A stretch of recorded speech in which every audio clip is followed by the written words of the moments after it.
오늘 마태복음 19장 26절로 22절 말씀을 통해서 예수님을 믿는다는 것은 라는 제목을 가지고 은혜를 나누고자 합니다. 여러분, 우리가 예수를 믿는 사람, 교회죠.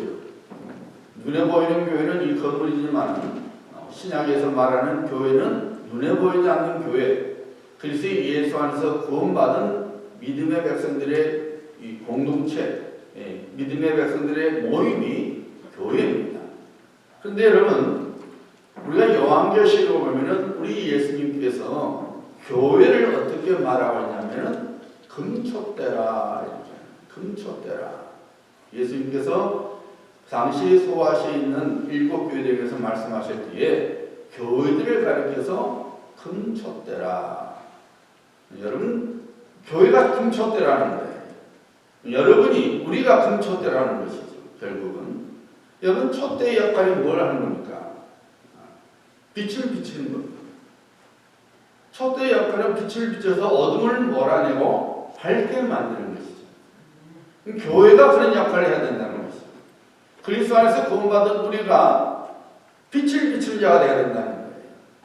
그래서 우리를 통해서 하나님의 영광을 볼 수 있도록, 하나님의 구원에 들어갈 수 있도록, 구원에 들어올 수 있도록 우리가 큰 촛대가 되어야 된다. 그런데 우리 예수님께서 교회를 가르쳐서, 우리를 가르쳐서 그냥 촛대라 하지 아니하시고 큰 촛대라 이렇게 말합니다. 금이라는 것은 두 가지 의미가 있죠. 하나는 아주 소중하다고 말이죠. 가치가 있다고 말이죠. 또 하나는 뭡니까, 여러분? 순수해요. 금은, 성경에서 금은 순수한 것을 말합니다. 정결한 것을 말합니다.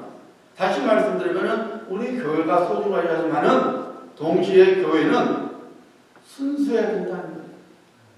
깨끗해야 된다는 거예요. 그래야만이 그런 우리를 통해서 다른 사람들이 하나님의 영광을 보고 예수님을 믿게 되는 거예요. 여러분, 그러니까 우리가 인생을 살아갈 때 있어서 우리가 빛의 역할을 해야만이 전도의 열매가 맺어진다 그 말이에요. 여러분들이 이 교회에서 아무리 할렐루야를 외치고 아멘을 외쳐도 여러분의 삶의 현장에서 빛을 비치지 못하면, 예수 믿는 자의 모습을 드러내지 못하면 전도가 안 되는 거예요. 오히려 여러분들이 잘못하면 전도를 막는 거예요. 그래서 우리 예수 믿는 사람들은 나가서 빛의 역할을 해야 돼요. 금처럼 순수해야 돼요. 소중한 삶을 보여줘야 된다 그 말입니다. 그래서 예수님을 믿는다는 것, 이걸 생각해 봐야 돼요. 나는 예수 믿고 천국 갈래? 맞죠, 천국 갑니다. 하지만 하나님께서는 독생자 아들이신 예수 그리스도를 십자가에 죽기까지 하신 그 거룩한 목적은 우리에게 영원한 생명을 주고자 했지만은 우리를 통해서 하나님 나라가 세워주기를 원하시는 거예요. 나만 예수 믿고 천국 가는 걸 끝나는 것이 아니라 나를 통해서 그 누군가가 예수님을 믿을 수 있도록, 하나님의 구원 속에 들어갈 수 있도록 우리를 하나님의 자녀로 삼아주셨고 하나님의 교회로 불러주셨다는 거예요. 우리가 금초대라는 사실을 잊지 말아야 돼요. 결국 우리가 예수님을 믿는다는 것이 무엇인지를 우리가 잘 알아야 합니다. 통과의례라는 말을 여러분이 들어보신 적이 있을 것입니다. 이 통과의례는 최초로 쓴 사람이 인류학자인 프랑스 사람 방주네프가 쓴 말이에요. 이 통과의례라는 것이 무슨 말이냐면은 출생, 입학, 결혼, 그리고 죽음 등과 같이 어떤 기존의 사람이 일생 동안에 어떤 기존의 삶에서 새로운 삶으로 넘어갈 때에 반드시 겪는 의식을 통과의례라고 말합니다. 인생을 사는 동안에 통과의례를 겪지 않는 사람은 단 한 사람도 없습니다. 반드시 인생을 사는 동안에 몇 가지 중요한 통과의례를 경험하게 되는 것이 우리 인생입니다. 그런데 이 통과의례라는 것은 겉모습은 다 다릅니다. 출생이라는 통과의례, 학교에 입학이라는 통과의례, 결혼이라는 통과의례, 죽음이라는 통과의례, 겉모습은 다르지만 그러나 반드시 공통적인 것이 있는데 그것은 뭐냐면은 이 통과 의례는 반드시 과거와의 단절을 요구한다는 거예요. 다시 말씀드리면은 과거와의 단절이 이루어지지 않으면 내 기존의 삶이 끊어지지 않으면은 새로운 삶으로 들어갈 수 없다는 거예요. 물론 들어오게 있죠. 그렇지만은 새로운 삶으로 들어오는 어떤 유익과 혜택을 전혀 누리지 못한다는 것입니다. 자, 예를 들어서 여러분, 왜 여러분 결혼하셨어요? 불행하고자 결혼하고 싶은 사람이 하나도 없습니다. 내가 사랑하는 사람과 행복한 인생을 내가 살아보겠다. 행복한 인생을 내가 빌드해보겠다고 결혼이라는 통과 의례를 겪는 거예요. 그러면 여러분 어떻게 살아가야 합니까? 이전에 내가 싱글로 살았던 삶을 단절하지 않고서는 끊지 않고서는 절대로 행복한 결혼 생활을 할 수 없습니다. 오늘날 많은 사람들이 이혼을 하면서 이혼하는 이유를 뭐라고 해요? 성격이 맞지 않아서 이혼한다고 합니다. 성격이 맞지 않았다는 거죠. 그것은 무슨 말이에요? 내가 혼자 살았을 때 삶을 결혼 이후에도 여전히 주장하는 거예요. 남자는 남자대로, 여자는 여자대로 이전에 내가 살았던 삶을 포기하지 않고 그대로 살기를 원하는 거예요. 그러니까 안 되죠. 그러니까 안 돼요.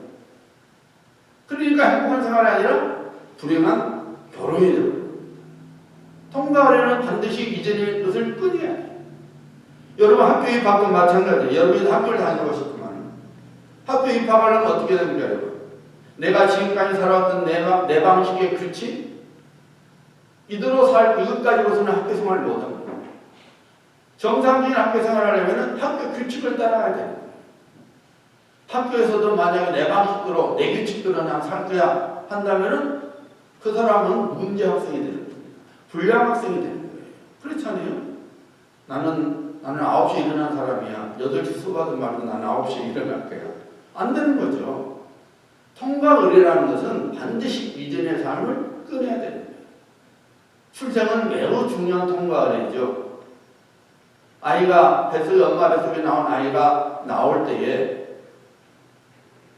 이전의 엄마 뱃속에서 끊지 않으면 안 되죠.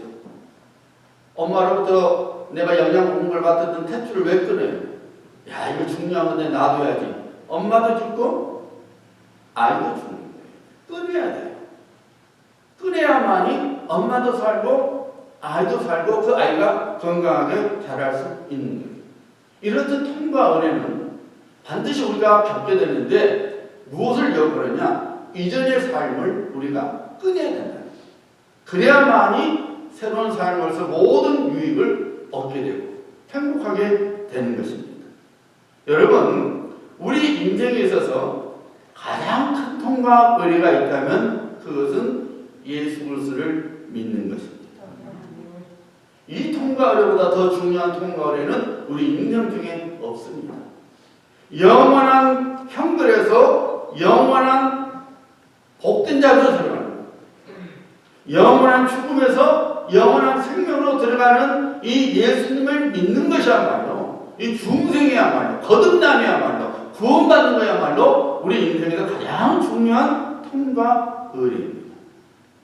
그렇다면 여러분 다른 통과 의례도 그렇듯이 우리가 거듭남의 통과 의례를 지나간다면 당연히 지나가야죠. 통과를 가져야 되죠. 그렇다면은 다른 통과 의례처럼 예수님을 믿기 이전의 삶을 우리가 끊어야 된다. 예수 믿기 이전에 구원받기 이전의 삶을 끊지 않으면 구원으로 오는 모든 혜택과 유익을 우리는 얻지 못하는 거예요. 성공적인 인생을 살고자 하는 것인데 실패 인생을 사는 겁니다. 영원한 복을 누리고자 하는데 영원한 형벌을 받게 되는 거예요. 끊지 않으면 안 되는 것입니다. 여러분, 우리들이 예수 그리스도를 나의 주와 구주로 믿어서 하나님의 자녀가 된다는 것은 이전에 나를 내 인생의 주인으로 삼았던 것, 이 세상에 무언가를 내 인생의 주인으로 삼았던 것을 끊어버리는, 다시 말씀드리면 이전에 나는 죽었다는 것을 의미하는 거예요. 그래서 갈라디아 2장 20절에서 사도 바울이 그의 신앙관을 이렇게 고백하죠. 내가 그리스도와 함께 십자가에 못 박혔나니 그런즉 이제 내가 사는 것이 아니요 내 안에 그리스도께서 사시는 것이라. 이것이 여러분 거듭남이에요. 이전의 삶이 끊어지고 새로운 삶으로 들어가는 것. 이전에 나는 죽어지고 내 안에 내가 사는 것이 아니라 그리스도께서 사시는 것이라. 어떻습니까? 오늘 아침 여러분 참으로 진지하게 여러분의 신앙을 살펴보시기 바랍니다.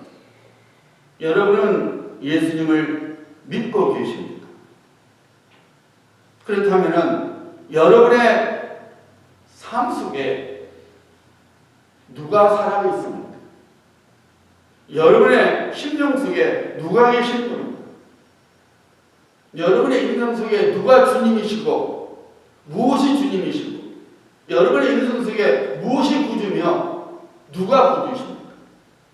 우리가 예수님을 믿는다는 것은 예수님이 나의 주님이시요 나의 구주라는 이 고백 속에서 살아가는 것입니다. 교회를 그렇게 오래도록 다니면서도 혹은 교회를 수십 년 동안 그리스도인으로서 살아왔으면서도 예수 그리스도의 향기를 드러내지 못하고 여전히 자기 자신을 주인으로 삼고 살아가는 어정쩡한 신앙생활을 하고 있는 것은 예수님을 믿기 이전의 삶을 아직도 끊지 못했기 때문입니다. 다시 말씀드리지만은 거듭남의 통과를 겪는 사람, 거듭나기 이전에 나를 죽여야 됩니다. 거듭나기 이전에 나의 삶을 끊어버려야 합니다. 여러분, 어떤 분들은 예배 생활이 굉장히 힘들다고 말합니다. 기도 생활이 버겁다고 합니다. 교회를 섬기는 것이 힘들다고 합니다. 물론 겉으로는 시간이 없어서 바빠서 몸이 피곤해서 그렇다고 하죠. 그러나 여러분, 실상은 그렇지 않죠. 예수님과의 새로운 관계 속으로 들어가려면 이전에 내가 죽어야 하는데 죽지 못하고 여전히 살아있으니까 신앙생활이 힘이 되는 거예요. 신앙생활이 짐이 되는 것입니다. 기쁨과 감사로 충만해야 할 신앙생활이 오히려 짜증과 불평으로 채워지게 되는 것입니다. 여러분이 여러분의 배우자를 사랑할 때는 모든 것이 좋죠. 밤새놓고 전화해놓고도 또 내일 보자고. 좋으니까, 사랑하니까. 그렇잖아요, 여러분. 그런데 자기 주장을 하면서 저 사람이 나를 내 의견을 안 받아주네? 내 소원을 안 들어주네? 저 사람이 나를 사랑하지 않는구나? 왜 이렇게 안 해주지? 자기 주장을 해보세요. 모든 것이 미워요. 짐이에요. 그러니까 뭐라고 해요? 우리 성격이 안 맞으니까 그만 살자고 하죠. 신앙생활이 여러분 신앙생활이 짐이면 예배생활, 기도생활, 봉사생활, 헌금생활이 짐이 되어버리면 여러분 빨리 여러분의 신앙생활을 점검해야 돼요.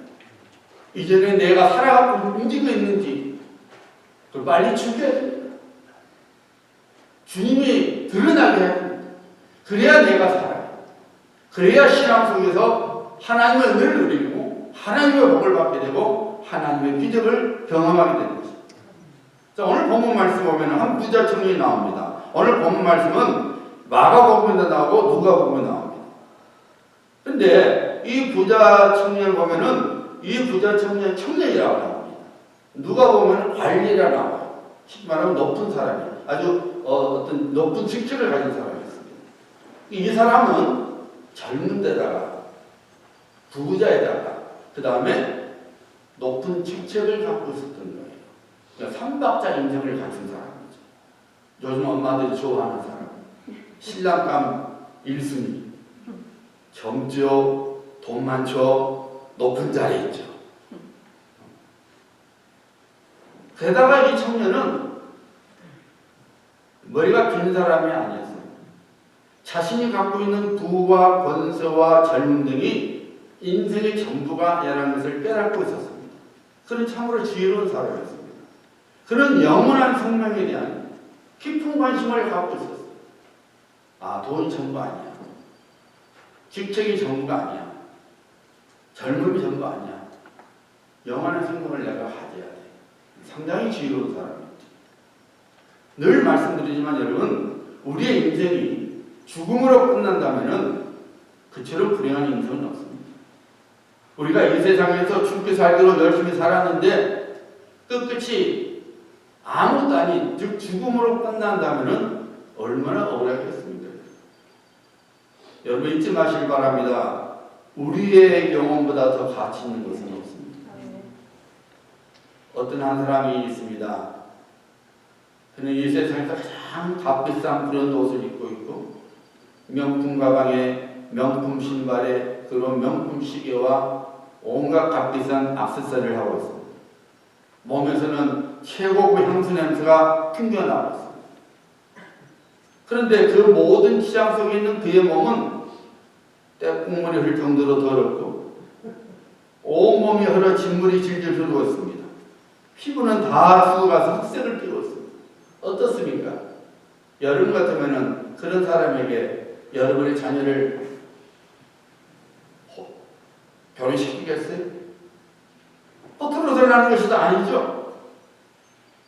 우리의 실체는 여러분 이 몸이 아니에요. 우리의 영입니다.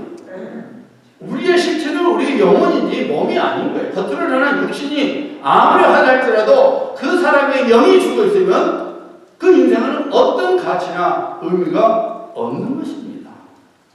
그래서 우리 영이 살아있어야 돼요. 다시 말씀드리면 영원한 생명보다 더 귀중한 것이 없어요.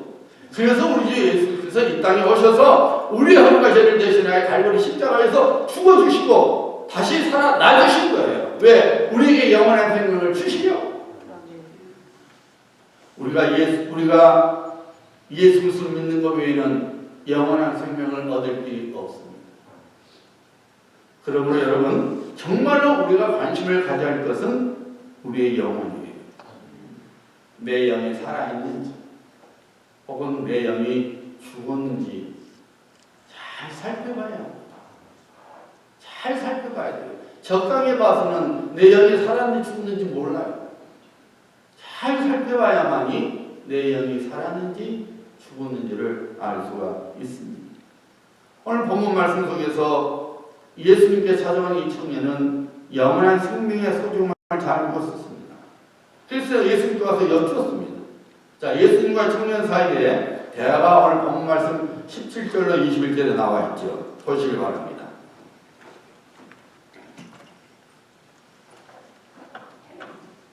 선생님이여, 내가 무슨 선한 일을 하여야 영생을 얻으리까?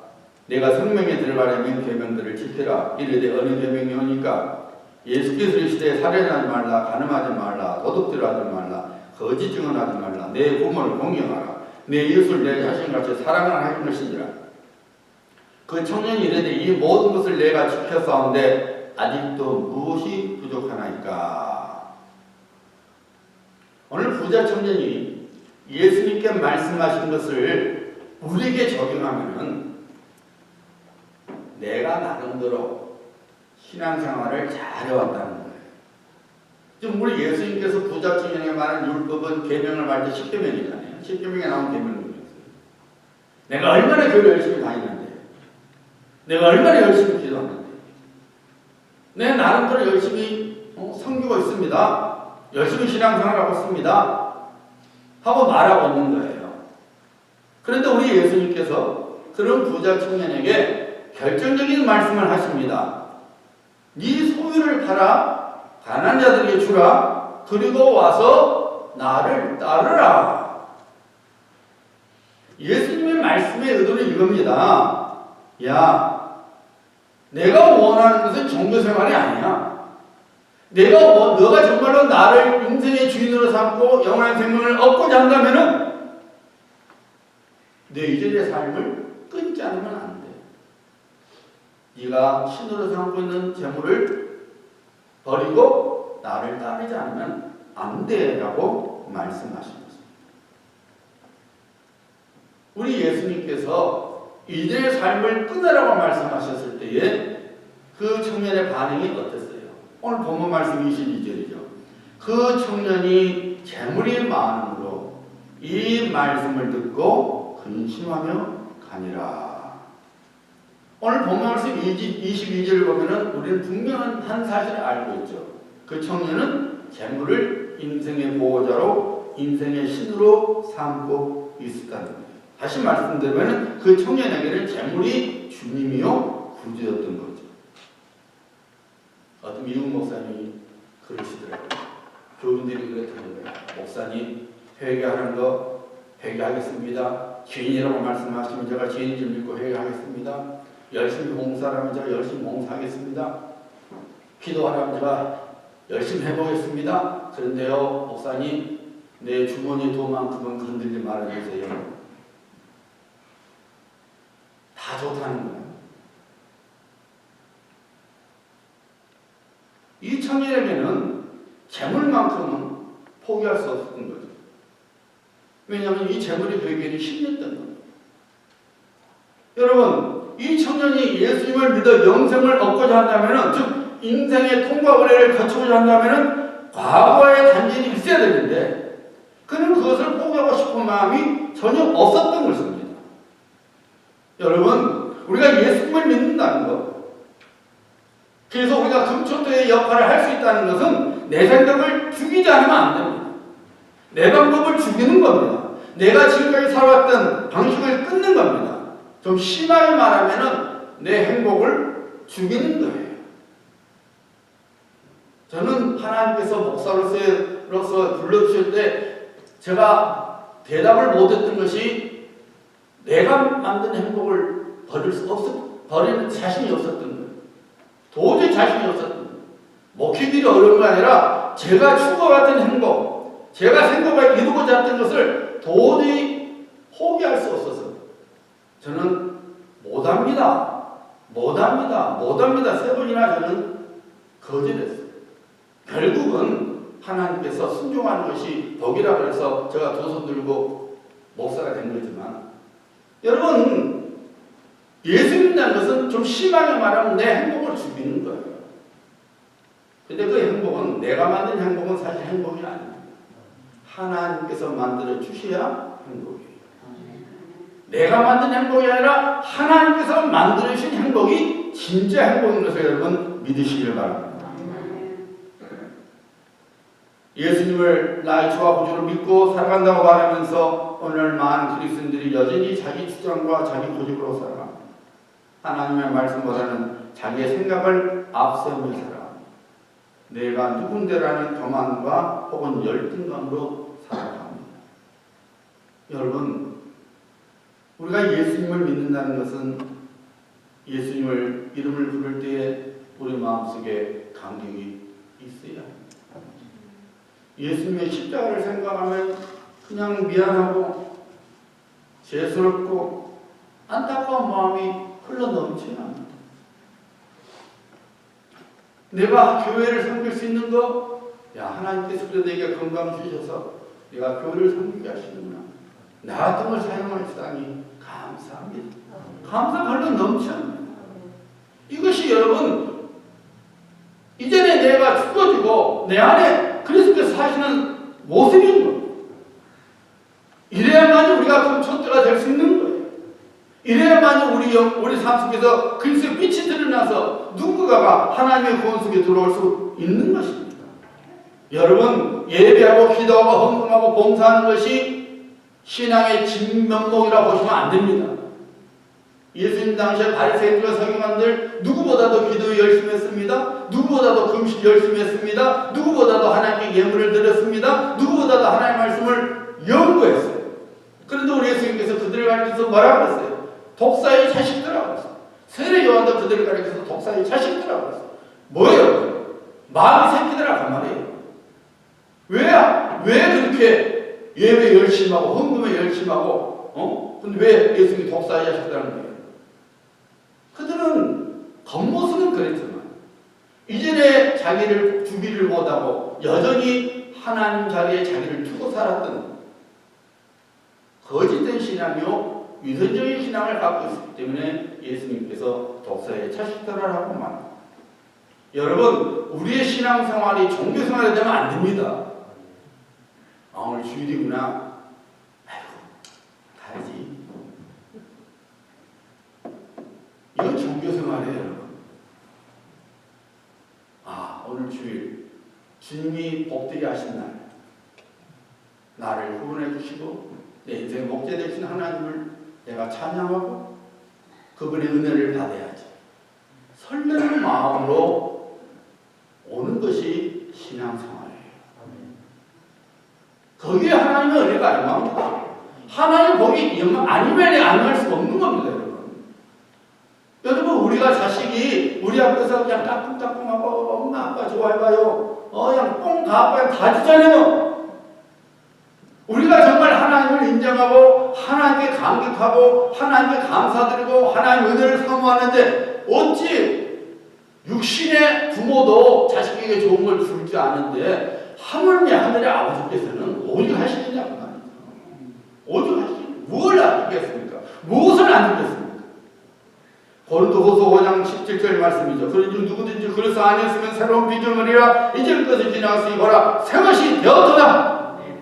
그리스도 안에서 구원받은 사람은 새로운 존재라는 것입니다. 과거의 나가 아니라 새로운 나가 되었다 그 말입니다. 여러분, 예수님을 믿으십니까? 이전의 것이 여러분에게 남아있으면 안 됩니다. 이전의 것을 여러분의 신으로 여전히 삼고 살아가면 안 됩니다. 이전에는 물질이 최고였고, 이제는 명예가 최고였고, 이제는 권세가 최고였고, 이제는 자식이 최고였고, 이전에는 나 자신이 최고였지만 예수를 믿고 나서는 그 모든 것이 다 없어지고 오직 예수 그리스도만이 보여져야 됩니다. 예수님만이 나의 전부십니다. 그래서 예배의 주인공은 주님이 되어야 돼요.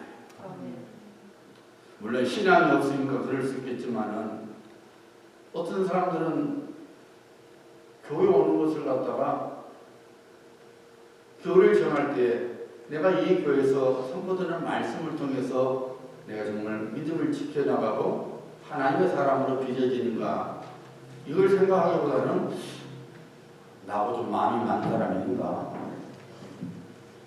내 또래가 있는가 그걸 봐요. 물론 신앙이 없어서니까 그래도 그 덕면에서 교회 나와야겠지만 사실 그것은 여러분 교회를 오랫동안 다니면서도 여전히 교회를 내 어떤 만족을 해서 찾는다면 미안하지만 그 사람은 예수 믿는 사람은 아니에요. 종교생활 하고 있는 것뿐이에요.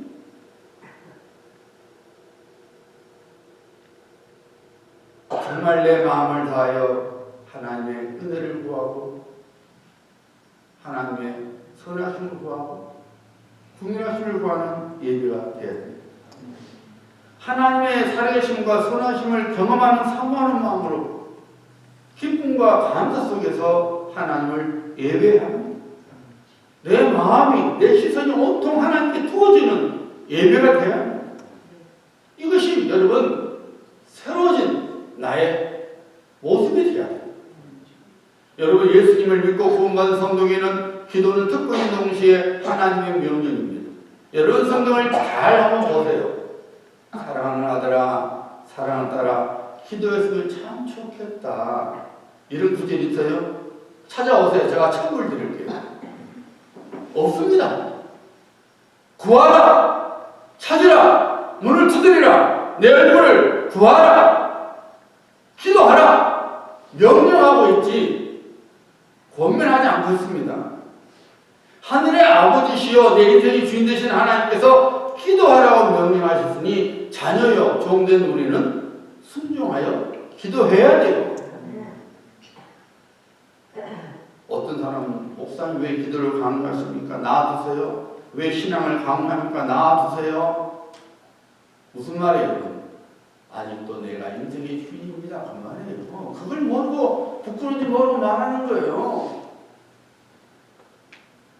그리스도 안에서 구원받는 것은 내 안에 그리스도께서 사시는 것이지 예수님이 내 인생의 주인이시지 주인이지 내가 주인이 더 이상 아닌 거예요. 근데 간섭하지 말라, 관여하지 말라는 거예요.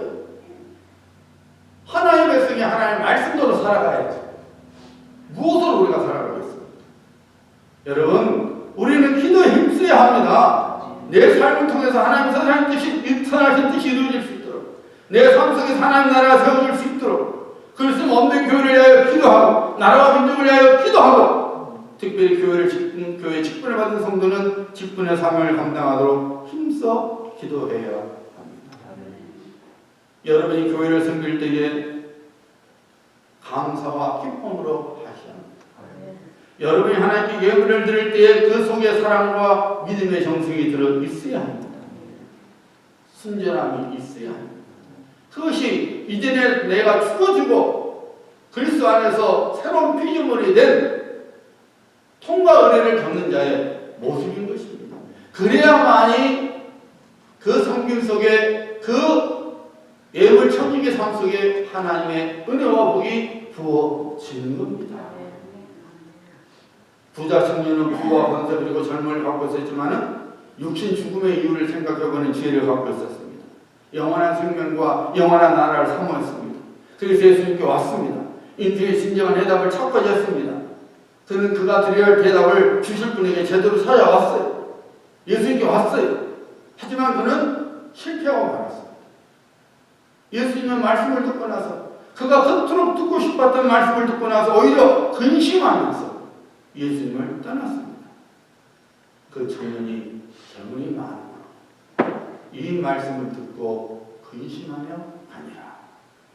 사랑하는 성도님들, 여러분들이 이전의 삶을 끊고 언제나 신앙생활을 하고 싶은데 이것을 방해하는 것이 무엇입니까? 나도 예수님을 바르게 믿고 싶은데 라는 마음의 소원을 품는 것 참으로 아름다운 일입니다. 지혜로운 사람입니다. 하지만 거기서 멈추지 말아야 합니다. 내 안에 그리스도께서 사시는 삶, 내가 그리스도 예수와 날마다 동행하는 삶, 그리고 성령님과 교통하는 삶을 살아가는 것을 마땅히 사모하되 그 사모하는 삶을 살아가는 방은 그 무엇인 것을 우리가 꺼내야 돼요.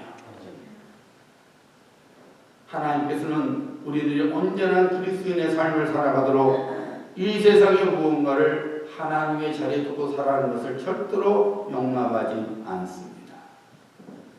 여러분, 우리가 하나님 자리에 이 세상의 무언가를 두고 살아가면 반드시 우리는 근심의 포로가 될 수밖에 없어요. 낙심의 포로가 될 수밖에 없어요. 결국은 신앙의 자유로부터 벗어나게 되고 믿음의 길로 이탈하게 되고 그리고 더 나아가서 예수님을 떠나게 됩니다. 저는 지금까지 목회를 하면서 예수 믿기 전에 삶을 끊지 못하고 신앙생활을 하다가 결국에는 예수님을 떠나가는 사람을 많이 봤습니다. 교회 다니면서도 구원의 감격도 없고 하나님의 자녀된 기쁨을 잃어버리는 채 예수 그리스도를 바라봐야 하는 눈이 이 세상의 무언가에 두고 살아가면서 결국 구원을 가져오는 믿음이 아니라 거짓 믿음으로 살아가는 사람들을 저는 많이 만나봤고 많이 지금도 보고 있습니다. 이런 사람들은 거짓 영에 사로잡혀서 본인이 구원을 받았다는 착각 속에서 살아가고 있는 거예요. 예수님 당시 바리새인들과 서기관들처럼 구원을 얻을 기회를 얻지 못한 채 종교생활을 하고 있는 거예요. 여러분 분명히 아셔야 합니다. 종교생활이 우리를 구원시키는 거예요. 종교생활이 절대로 우리에게 영원한 생명을 주지 않습니다. 예수님을 나의 주와 구주로 믿어야 합니다. 이전에 내가 죽어지고 그리스도께서 사시는 삶을 살아가는 사람이 되어야 합니다.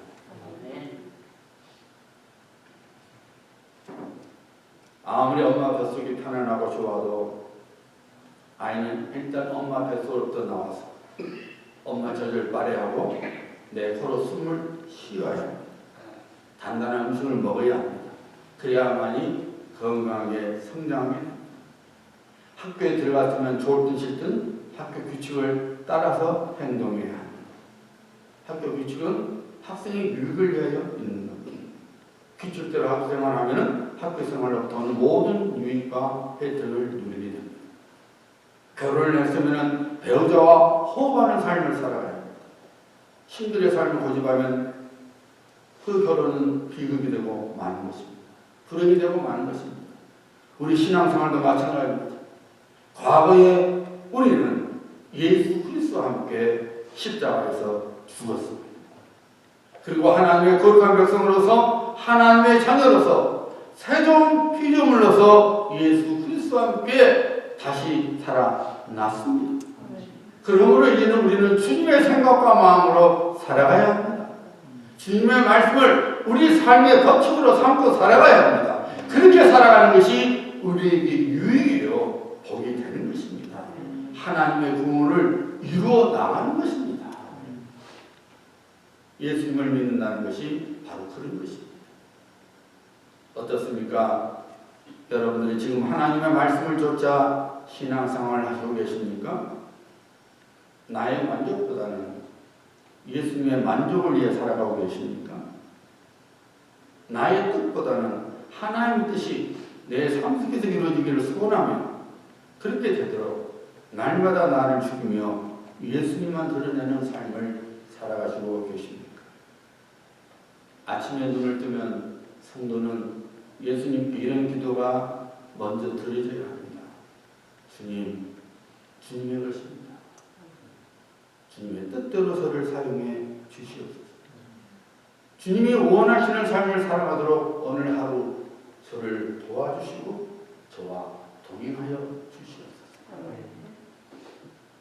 사도 바울이 인생의 가장 중요한 통과거리를 경험하고 나서 이런 성령의 감동 속에서 이를 고백했죠. 우리가 살아도 주를 위하여 살고 죽어도 주를 위하여 죽나니 그러므로 사나 죽나 우리가 주의 것이다. 우리가 살아도 주를 위하여 살고 죽어도 주를 위하여 죽나니 그러므로 사나 죽으나 우리가 주의 것이다. 이 고백으로 날마다 살아가셔서 하나님의 구원을 이루어 나가셔서 여러분의 삶 속에 풍성한 생명의 열매들이 맺어지기를 우리 주 예수 그리스도의 이름으로 축복합니다.